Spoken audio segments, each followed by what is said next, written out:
This is the Scarcity Studios YouTube channel. Please don't forget to like, comment, share and subscribe. I really appreciate you joining me today, and we've got several updates in this episode. The first story has got to be about the large amount of cocaine that was found in Cornwall in a boat just off the coast. As more information has emerged, this has been discovered that 2 boats were actually seized on Friday the 13th, and 1.3 tonnes of cocaine were found in these 2 boats, and they are also believed to be separate and unconnected. A massive amount of cocaine was seized from 2 separate boats just off the coast of Cornwall. It was a busy afternoon for the National Crime Agency on Friday the 13th when the operations took place, and they were 40 miles apart on the Cornwall coast.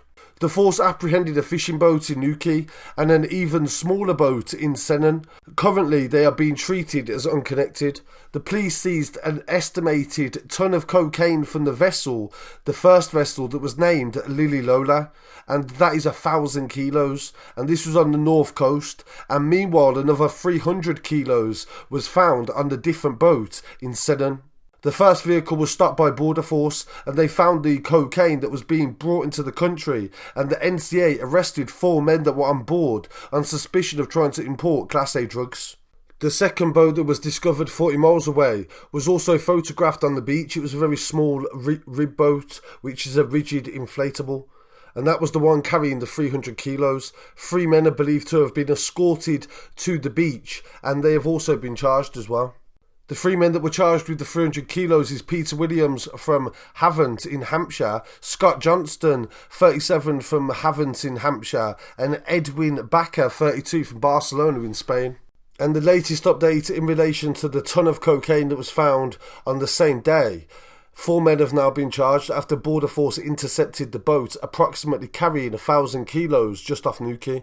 Michael Kelly, 45 years old from Portway, Manchester, John Williams, 46 years old from St Thomas, Swansea, and Patrick Godfrey, also from Swansea, and Jake Marchant of No Fixed Abode, were charged with importing Class A drugs. All 4 men were remanded in custody to appear at Bodmin Magistrates Court on the 16th of September 2024. So really look forward to hearing what the viewers have to say on this story, and we'll definitely keep you updated on the outcome of that trial. Another story that has received a lot of attention on our other social media platforms this week is an armed robbery that took place on Thursday in Newham, East London. Video footage shows the moment that thieves actually climb over a counter in the Tesco Express store in Forest Gate, at a moment when there was a lot of customers inside, and people have also highlighted the fact the security guard was seen watching on and filming the incident on his phone and not actually getting involved. And of course this does look ridiculous, but at the same time you have to understand that security guards are not meant to be getting involved when people have weapons and there's a large possibility of violence taking place. They are merely there to be a deterrent and to deal with certain situations as they arise. 2 men that were dressed in dark clothes and hoods are seen dashing out of the store with bags full of stolen goods.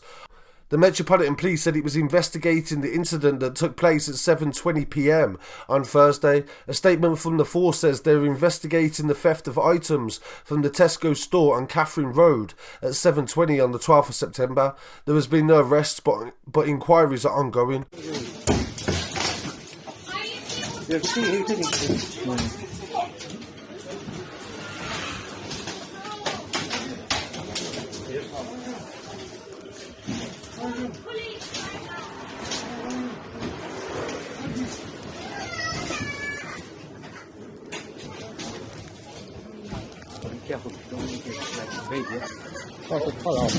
Anyone call the police, guys? No, call the police. Is anyone call?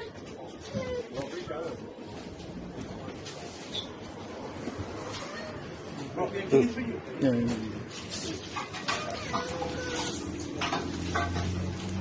Aye, come to me, come.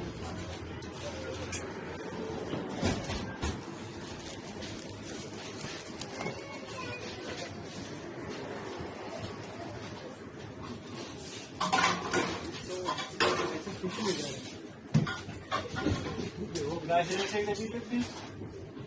Go.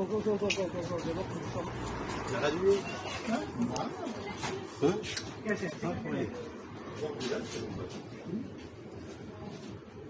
Shade mo, no?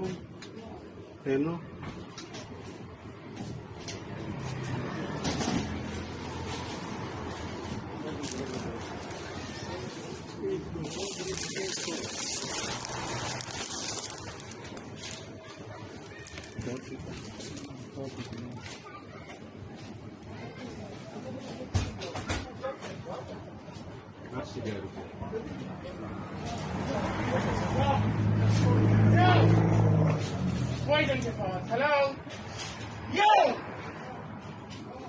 Be careful, don't leave the cigarette.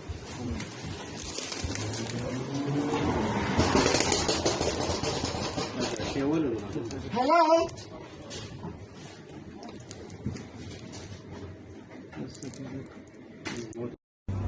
Right about pre the aftermath.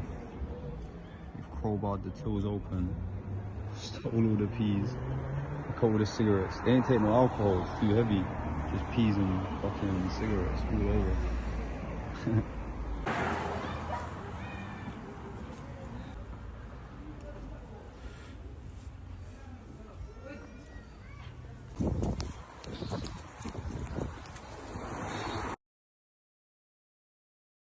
In this other story, going up to Nottingham, where a drugs kingpin has been jailed and he sparked a global manhunt and he's now been put away for 24 years. He was masterminding, they said, the upsurge of firearms that was available in Nottingham. Craig Moran, the leader of the Bestwood organised crime group, was among 10 defendants that was jailed on the 14th of September 2024 for almost 100 years after a chilling crime wave that promoted a major police investigation. It started in 2017 and it was called Operation Ensilic, and it probed an upsurge in drug and gun related crime in and around the Bestwood estate.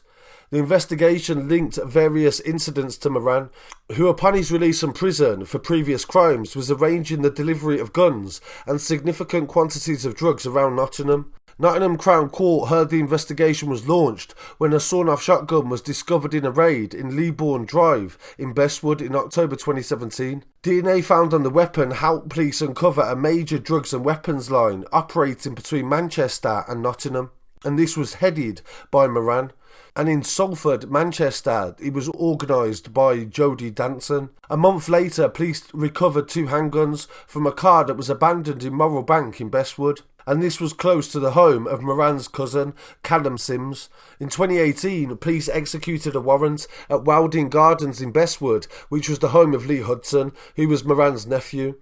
Officers found 58 cannabis plants, cannabis in bags and growing equipment, and there was also £13,000 in cash, a cash counting machine, 2 encrypted mobile phones and 131 rounds of ammunition. East Midlands Special Operations Unit were brought in to try to deal with the build-up of what had occurred, and it was becoming increasingly obvious that Moran was a key player at bringing guns and drugs into Bestwood. Throughout the investigation, the police uncovered a significant number of courier trips between Manchester and Nottingham by Moran's gang, and on July the 19th, 2018, police intercepted a vehicle on the M1 Junction 26, and it was driven by Sims, Moran's cousin, and he was wearing a JD sports bag, and inside was 4 kilos of cocaine and 2 kilos of heroin, with an estimated street value of over £500,000.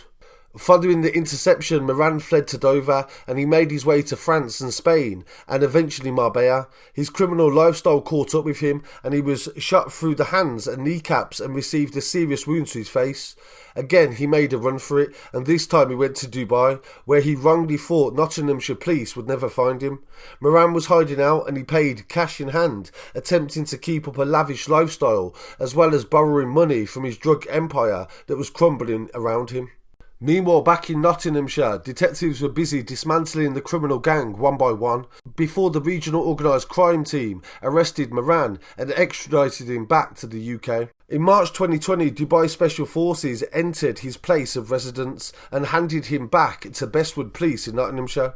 Moran, now aged 42 and formerly from Rise Park, Nottingham, pled guilty to conspiracy to transfer a weapon and also conspiracy to sell Class A drugs, heroin and cocaine, and also converting criminal property and money laundering. He has been jailed this month at Nottingham Crown Court for 24 years, and in sentencing remarks, Judge Michael Orty said Moran was the leader of the Bestwood-based organised crime group, and he described it as the Premier League of the drug cartel. He said Moran had not long been released from prison for being a getaway driver in an armed robbery, and this resulted in the murder of a jeweller. He chose to utilise trusted family members and friends as much as possible and began distributing drugs and firearms across the area. The police said this was a massive undertaking by a very skilled and determined investigation team to dismantle a gang that was responsible for bringing large amounts of cocaine and heroin into Nottingham, as well as firearms and ammunition. We made great strides in Bestwood to rid the area of this type of activity, and Moran and his gang were foolish to think that he could bring it back. The hefty sentences given today are not only a testament to the impressive investigation of the East Midlands Special Operations Unit, but also the power of collaborative law enforcement on a national and international scale. So really look forward to hearing what the viewers have to say on that story, and please don't forget to like, comment, share and subscribe, and follow on social media as well at Scarcity Studios. I'll be back again very shortly with some more news. Peace.